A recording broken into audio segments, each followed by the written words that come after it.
Selamat pagi anak-anak. Apa kabar kalian semua? Semoga dalam keadaan baik dan sehat ya.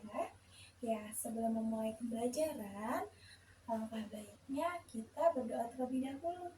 Ya, silakan ketua kelas untuk memimpin doa hari ini. Oke, berdoa dimulai. Berdoa selesai. Baik. Setelah berdoa, Ibu pengen tahu nih, hari ini siapa aja yang gak masuk sekolah ya? Boleh dicek temannya kanan dan kiri. Siapa yang tidak hadir dalam kelas hari ini? Oke, baik. Bagus, hebat. Hari ini semuanya hadir semua ya. Oke, sebelum masuk ke pembelajaran kita hari ini, Ibu mau tanya, apakah kalian ada yang ingat pembelajaran kemarin kita membahas tentang apa ya? Oke, betul, sel. Ya, pembelajaran kemarin kita membahas tentang sel. Ada yang masih ingat pengertian sel itu apa ya? Oke, ada yang masih ingat? Oke, jadi sel itu adalah unit struktural dan fungsional terkecil yang ada di dalam makhluk hidup. Semua organisme dari bakteri hingga manusia itu memiliki satu atau lebih dari satu sel. Nah, sel itu sangat berfungsi sekali loh untuk tubuh kita. Tuh. Nah, pada pembelajaran kita hari ini, kita akan membahas tentang pembelahan sel. Ya, sebelum masuk ke topik pembahasan, sebelumnya Ibu mau bertanya, kalian pernah nggak sih ada luka atau terluka? Lalu luka tersebut kalian tempel dengan plester. Lalu beberapa hari kemudian, luka tersebut sudah sembuh atau bahkan hilang. Atau kalian tahu nggak, pernah atau tidak menyadari kuku yang kalian telah potong beberapa hari kemudian akan bertumbuh kembali, akan panjang kembali. Nah, selain itu, satu contoh lagi. Nah, tubuh kita ketika kita berusia 5 tahun dengan sekarang pasti mengalami pertumbuhan. Kita lebih besar dibandingkan kita di usia 5 tahun. Kalian tahu nggak mengapa semua proses itu dapat terjadi? Ya, jadi proses itu dapat terjadi dikarenakan adanya mitosis.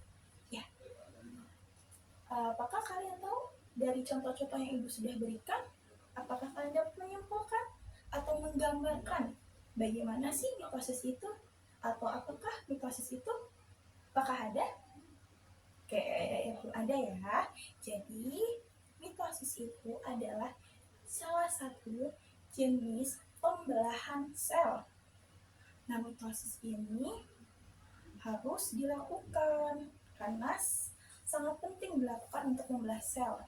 Sel-sel kita harus membelah, harus berkembang. Kalau sel-sel kita tidak membelah atau tidak berkembang, maka kita tidak akan bertumbuh besar. Seperti contoh yang tadi, saat kita berusia 5 tahun, dengan saat ini, itu kan kita mengalami perkembangan, pertumbuhan. Itu dikarenakan pembelahan mitosis itu, pembelahan mitosis tersebut. Selain itu, mitosis juga dia mampu memperbaiki kerusakan. Seperti contohnya yang tadi, saat kita terluka, beberapa hari kemudian luka kita langsung sembuh. Nah, itu adalah tugas atau fungsi dari si mitosis, memperbaiki sel-sel yang rusak atau menggantikan sel-sel yang rusak tadi dengan sel yang baru dari hasil pembelahannya. Nah, mitosis ini dia itu pembelahan mitosis itu nanti akan menggantikan sel yang rusak dengan sel yang baru dengan bentuk yang sama dan sama persis, karena kan membelah ya, jadi tidak ada bedanya.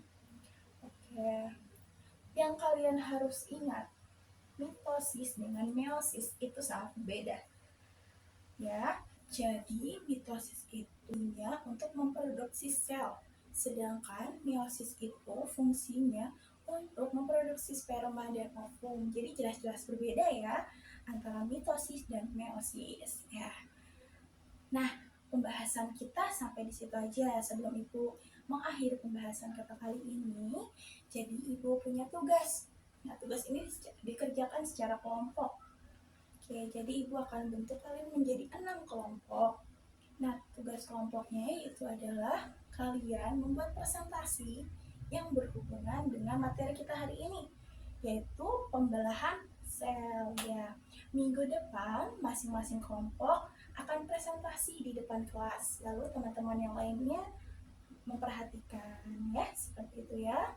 Cukup sekian materi dari Ibu. Ibu harap apa yang telah Ibu sampaikan ke kalian dapat diterima dengan baik dan dapat dimengerti. Assalamualaikum warahmatullahi wabarakatuh.